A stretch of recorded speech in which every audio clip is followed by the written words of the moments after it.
ये कहानी है राजस्थान के पश्चिमी राज्य अलवर के पास बसे एक छोटे से गांव भानगढ़ की। पहली नजर में ये गांव किसी भी साधारण गांव जैसा ही लगता है। सीधे सादे लोग, शांत माहौल और मिट्टी की सोंधी खुशबू।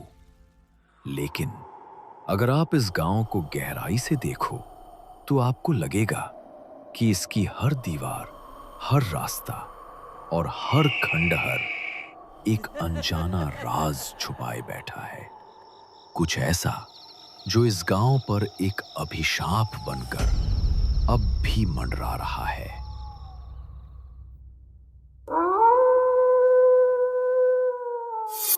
इसी गांव में रहता था अभिनंदन, अपनी मां के साथ और अपनी नई नवेली दुल्हन के साथ। पर कोई नहीं जानता था कि इस घर की चौखट लांघने के बाद उनकी जिंदगी अब कभी भी पहले जैसी नहीं रहने वाली थी। अनु, अरे अनु बेटा, कब से तुझे नाश्ते के लिए बुला रही हूँ, आखिर आ क्यों नहीं रही है? माँ जी, मैंने कहा ना, खाने का मन नहीं है मेरा। जब मन होगा तब खा लूंगी। हे भगवान, ये लड़की तो मुझे परेशान करके रख देगी। न रात को ढंग से सोती है, न दिन में कुछ खाती है। पता नहीं इसे हुआ क्या है। माँ जी, बार बार वही बात क्यों दोहराती हैं आप? मैंने कह दिया ना, मैं ठीक हूँ। ना मुझे नींद आती है, ना भूख लगती है, और इसमें आपको परेशान होने की कोई जरूरत नहीं। बहू, मैं तेरी भलाई के लिए ही तो कह रही हूँ। तेरे मायके में तेरी देखभाल तेरे माँ बाप ने की, अब तो हमारी जिम्मेदारी है। तेरी सेहत ही तो सबसे जरूरी है। अरे छोड़ ना माँ, अभी अभी तो इसकी शादी हुई है, अभी बच्ची ही तो है। कभी कभी छोटी सी बात से मूड बिगड़ जाता है। मन ठीक होगा तो अपने आप खा लेगी। हर बात पर जबरदस्ती करना ठीक नहीं है। मैं अभी रामू काका के पास जा रहा हूँ, लेकिन माँ, मेरे जाने के बाद प्लीज इसे परेशान मत करना।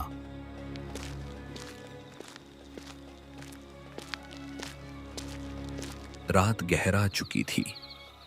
गांव के बीच से निकलती संकरी पगडंडी, दोनों ओर अंधेरे में लिपटे खेत और बीच बीच में जुगनुओं की मध्यम टिमटिमाहट।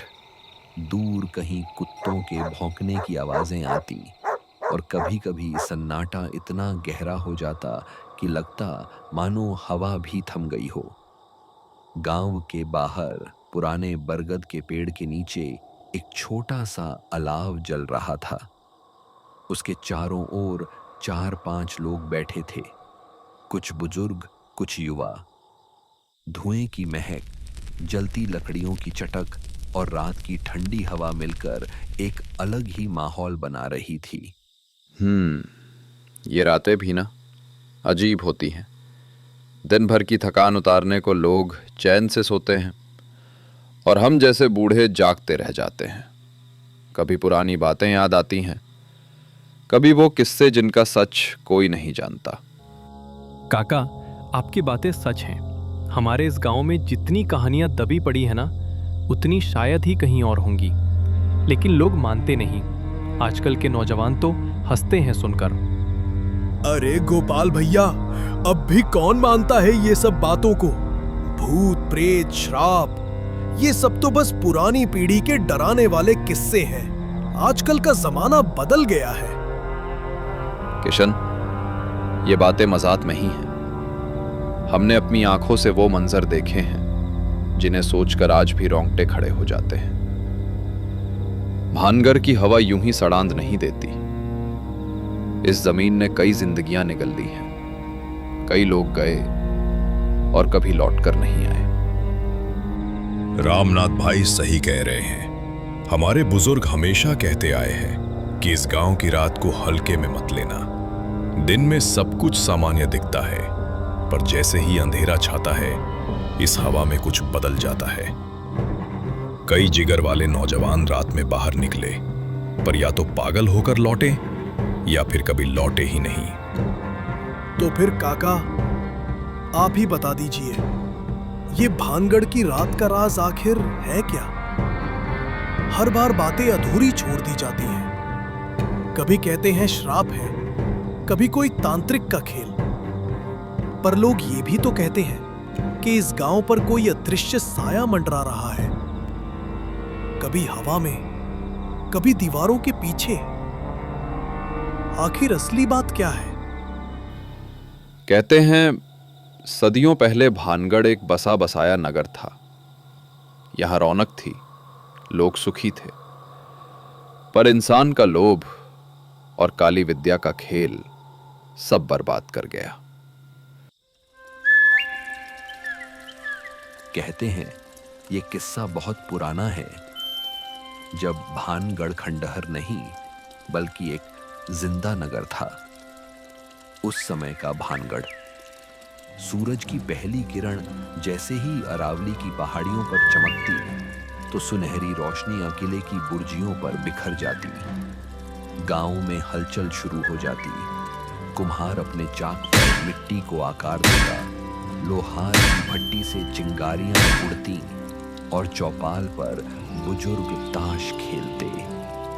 औरतें कुएं पर जाती, हंसी ठिठोली करती और बच्चे खेतों की मेड़ों पर दौड़ते। पर उस रौनक के बीच एक हवेली थी।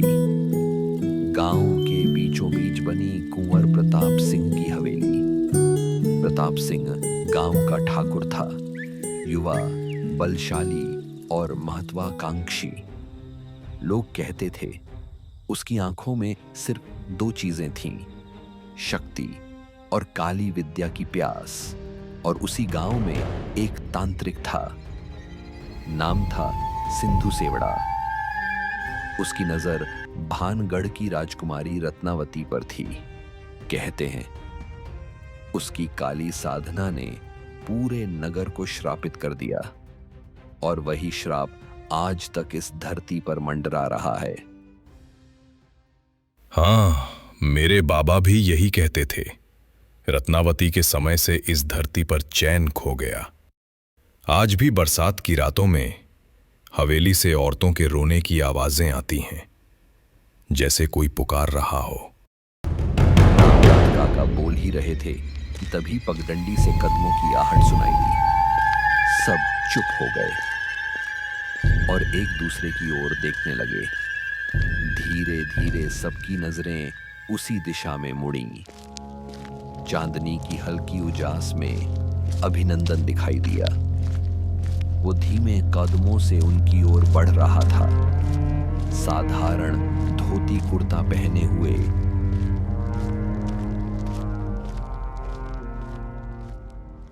अरे अभिनंदन बेटा, इधर आ, बैठ जा हमारे साथ। तेरी भी तो अभी अभी शादी हुई है। अब तो और ज्यादा देर घर पर रहना चाहिए, वरना बहू तो यही सोचेगी कि सारा गांव ही तेरी असली दुल्हन है। अभिनंदन मुस्कुराया, लेकिन चेहरा थका हुआ लग रहा था। वो आकर अलाव के पास बैठ गया, हाथों को आग की गर्मी से सेंकते हुए बोला, हाँ काका, घर में सब ठीक है। बस काका, अनु का हाल कुछ ठीक नहीं। न ढंग से सोती है, न खाती पीती। मां दिन रात परेशान रहती है। मैं भी समझ नहीं पा रहा क्या करूं। बेटा अभिनंदन, औरतें सबसे जल्दी इन अदृश्य सायों के वश में आती हैं। कई बार जिन आत्माओं को चैन नहीं मिलता, वो नई दुल्हनों पर कब्जा कर लेती हैं। तू होशियार रहना। इतना कहते ही अलाव की आग अचानक टिमटिमाने लगी। ठंडी हवा का झोंका आया और सब कुछ पल के लिए सन्नाटे में डूब गया। इधर अभिनंदन की मां रसोई में दिया जला रही थी। तभी दिए की लौ अचानक कांपने लगी। वह चौंककर चारों ओर देखती है, पर वहां न कोई हवा चल रही थी, न कोई था वहां पे। ये दियो की लो अचानक कांपने क्यों लगी? कहीं कोई अनहोनी तो होने वाला नहीं है ना? अभिनंदन की मां यह सब बोली ही रही थी कि तभी भीतर से अनु की धीमी सी हंसी सुनाई देती है। अब यह आवाज सुन के वह दरवाजे की ओर बढ़ती है।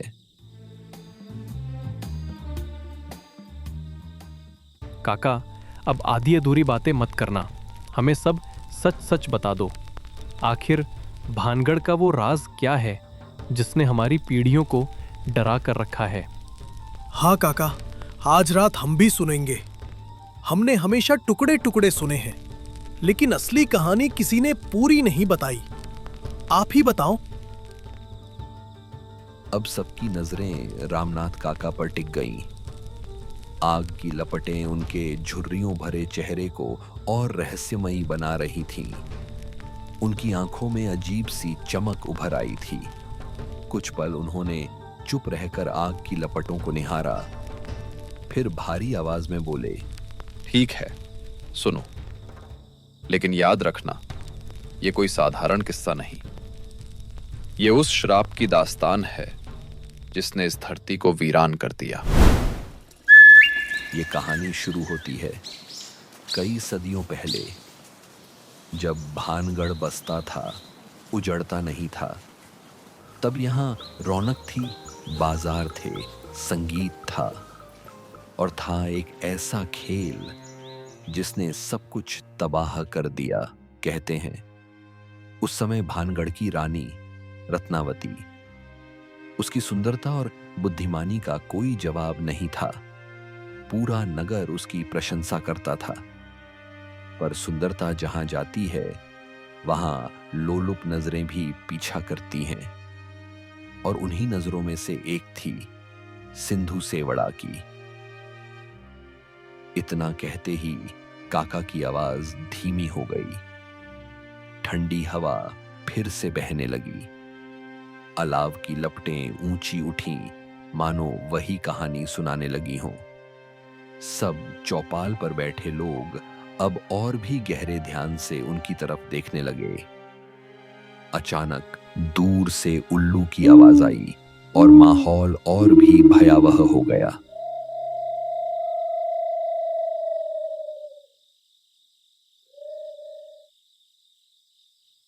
सिंधु सेवड़ा कोई साधारण इंसान नहीं था, वो तांत्रिक था, और उसकी आंखों में सिर्फ एक प्यास थी, रत्नावती को पाने की, चाहे किसी भी कीमत पर।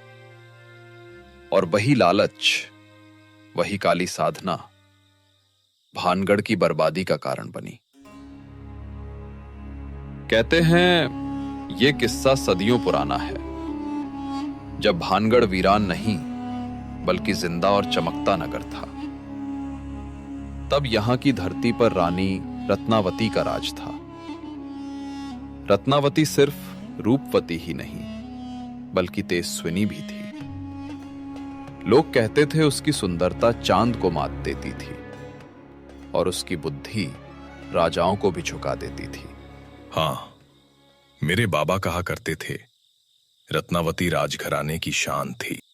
बिल्कुल, लेकिन जहां सुंदरता होती है वहां बुरी नजरें भी पीछा करती हैं, और ऐसी ही एक नजर थी सिंधु सेवड़ा की।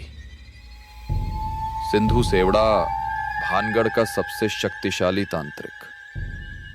लोग उससे डरते थे। उसके नाम से बच्चे रोना बंद कर देते थे।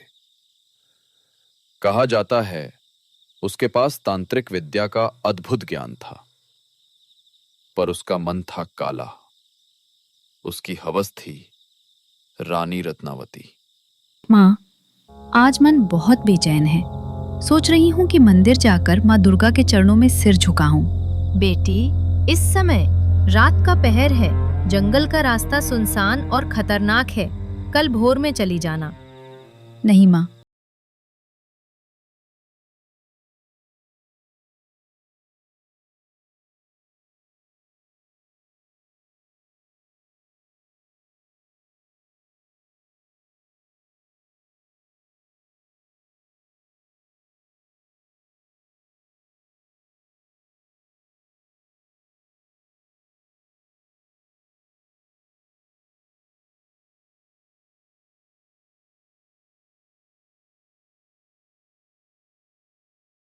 बाहर निकल पड़ी। उस रात भी पूर्णिमा का चांद आकाश में खिला हुआ था। रत्नावती ने हल्की सुनहरी साड़ी पहन रखी थी, माथे पर चांद सा चमकता टीका और हाथों में पूजा की थाली। उसके साथ बस 2 दासियां थीं। धीरे धीरे वह जंगल की ओर बढ़ी। पेड़ों की शाखाएं आपस में उलझी हुई थीं, मानो कोई गुप्त राह छुपा रही हों। पत्तों से छनकर आती चांदनी रहस्य और डर दोनों को साथ लाती थी। जंगल के बीचों बीच वह मंदिर पहुंची। थोड़ा जीर्ण शीर्ण, पर उसकी दहलीज पर जैसे कोई अदृश्य शक्ति पहरा देती हो। रत्नावती ने पूजा की थाली रखी, दीप जलाया और मंत्रोच्चारण शुरू किया। घंटी की टुनकार और उसके स्वर मिलकर वातावरण को और भी अलौकिक बना रहे थे। लेकिन तभी मंदिर से निकलकर पगडंडी पर कदम रखते ही अचानक ठंडी हवा का झोंका आया। पेड़ों की शाखाएं तेजी से हिलीं और कहीं दूर से उल्लू की आवाज सुनाई दी। दासियां एक दूसरे से सटकर चलने लगीं। रत्नावती अभी आगे बढ़ ही रही थी कि अचानक सामने की झाड़ियों से सरसराहट हुई। सब ठिठक गए और तभी एक लंबा कद, काले वस्त्रों में लिपटा, गले में हड्डियों की माला पहने, आंखों में अजीब सी चमक लिए सिंधु सेवड़ा तांत्रिक रास्ते पर आकर खड़ा हो गया। दासियां घबराकर रत्नावती के पीछे छुप गईं। रत्नावती ने सीधा उसकी ओर देखा। चेहरा शांत था, पर आंखों में दृढ़ता। तो ये है भानगढ़ की रानी रत्नावती, जिसकी सुंदरता का वर्णन सुनकर ही दिल बेचैन हो जाता है। आज तो किस्मत ने मुझे सामने ला ही दिया। सिंधु सेवड़ा, ये कौन सा तरीका है? रास्ता रोककर तुम क्या साबित करना चाहते हो? रानी, मैं तुझसे कोई बैर नहीं चाहता, बल्कि कहना चाहूंगा कि तू ही मेरी साधना का फल है। तेरी आंखों में जो तेज है, वही मेरी काली विद्या को पूर्ण कर सकता है। तू देवी समान है और मुझे तुझसे मिलकर अपनी तपस्या को सार्थक करना है। देवी समान स्त्री को पाने की नहीं, पूजने की चाह होनी चाहिए। पर तेरे शब्दों से तेरे मन की गंदगी झलक रही है। तू अपने मार्ग से भटक चुका है। रानी, तू मुझे ठुकरा सकती है, लेकिन याद रख, कोई भी तेरे रूप और शक्ति को नजरअंदाज नहीं कर सकता। तू मेरे पास आए या ना आए, पर मैं तुझे अपनी विद्या से खींच ही लूंगा। और अगर तू मेरी ना हुई, तो किसी और की भी नहीं होगी। अब दासियां कांपने लगीं, पर रत्नावती बिना डरे खड़ी रही। उसने कठोर स्वर में कहा, सिंधु सेवड़ा, ये भूल मत कर कि तेरे इरादों से मैं डर जाऊंगी। मैं रत्नावती हूं, अपने नगर और अपने धर्म की रक्षा करने वाली। तेरे जैसे तांत्रिक की परछाई भी मुझ तक नहीं पहुंच सकती। इतना कहकर उसने दासियों को चलने का इशारा किया। रत्नावती तेज कदमों से आगे बढ़ गई। सिंधु सेवड़ा वहीं खड़ा रह गया। उसकी आंखों में क्रोध और अपमान की आग जल रही थी। उसने मुट्ठियां भींची और दांत पीसते हुए बोला, रत्नावती, आज तू निकल गई, लेकिन याद रख, तेरा ये अपमान मैं कभी नहीं भूलूंगा। एक दिन आएगा जब तू खुद मेरे कदमों में होगी, और उस दिन पूरा भानगढ़ तेरे साथ भस्म हो जाएगा। कहते हैं उसी रात जंगल की हवा में कुछ बदल गया था। पेड़ों की पत्तियां जैसे रहस्य फुसफुसाने लगीं। किसी को कुछ समझ नहीं आया, पर भानगढ़ के लोगों का चयन उसी घड़ी से छिन गया। जिस क्षण सिंधु के शब्द जंगल में गूंजे, उसी क्षण एक साया पूरे गांव पर मंडराने लगा। मैं कहता हूं भाई, ये सब उसी रत्नावती का साया है। जब से उसकी मौत हुई, गांव में चैन नहीं। अब देखो, अनु की शादी के बाद से कितनी अजीब अजीब बातें हो रही हैं। अरे काका, आप हर चीज को भूत प्रेत मान लेते हो। अनु भाभी के साथ जो हो रहा है उसके पीछे कुछ और भी तो हो सकता है। चुप रहे लड़के, तूने वो रात नहीं देखी जब सिंधु सेवड़ा तंत्र करने मंदिर पहुंचा था? अगर रत्नावती उसे धक्का ना देती तो उस रात पूरा गांव बर्बाद हो जाता। सुना है रत्नावती का शव कभी मिला ही नहीं। जलाने को लोग लकड़ियां जुटा रहे थे, लेकिन अचानक आंधी तूफान आया और उसका शरीर हवा में गायब हो गया। तब से तो उसकी आत्मा भटक रही है। अब पूरे चौपाल पर सन्नाटा छा गया। सिर्फ पीपल के पत्तों की सरसराहट सुनाई देने लगी। पर एक बात सोचो सब लोग, अगर आत्मा ही है तो वो अनु के पीछे क्यों पड़ी है? औरत से औरत का क्या बैर? बैर नहीं है दामोदर, साया है। आत्मा अधूरी है, इसलिए किसी जिस्म की तलाश करती है, और वो जिस्म अब अनु का है। आप कहना क्या चाहते हो काका? रत्नावती को मौत तो मिली, लेकिन शांति नहीं। उसकी आखिरी सांस में बस एक ही बात थी, बदला। और जब आत्मा बदला लेने निकलती है तो कभी चैन से नहीं सोती। अनु शायद उसी की राह का हिस्सा बन चुकी है। अब औरतें आपस में धीरे धीरे कह रही थीं। सुना है पिछली रात अनु की आंखें बिल्कुल रत्नावती जैसी लग रही थीं। हाँ, उसकी चाल भी बदल गई है, जैसे कोई और उसके शरीर में उतर आया हो। जब वो बोलती है तो आवाज में कभी कभी गैर औरत सी गूंज होती है। अब चौपाल पर अलाव धीरे धीरे बुझ रहा था। धुएं की हल्की हल्की लकीरें अंधेरे आसमान में गुम हो रही थीं। काका की आवाज जब थमी तो कुछ पल तक वहां ऐसा सन्नाटा छाया रहा कि सबकी सांसें जैसे थम गई हों। लकड़ी की चटक और दूर से आती सियार की हुआ ही इस खामोशी को तोड़ रही थी। मैंने जितना देखा और सुना सब कह दिया, अब आगे भगवान जाने। इतने में गांव का नौजवान गोपाल खड़ा हो गया। उसकी आंखों में बेचैनी थी और वह काका से बोली, काका, अगर ये सब सच है तो अनु अब अकेली नहीं है। रत्नावती का साया उस पर है, और अगर हम अभी कुछ न करें तो देर हो जाएगी। अब सबकी निगाहें उसकी ओर मुड़ गईं। अभिनंदन, अनु का पति, जो अब तक चुपचाप सिर झुकाए बैठा था, अचानक रो पड़ा। सच कह रहे हो गोपाल, 2 दिन से अनु अजीब बर्ताव कर रही है। कभी अंधेरे में हंसने लगती है, कभी पुराने हवेली की ओर भागने की कोशिश करती है। अम्मा और मैं उसे रोकते रोकते थक गए हैं। इतना खाकर अभिनंदन फूट फूट कर रोने लगा। अब सन्नाटा और गहरा हो गया। रामलाल काका ने अपनी लाठी जमीन पर टिकाई और धीरे धीरे बोले, अब देर नहीं करनी होगी, सबको मिलकर चलना होगा।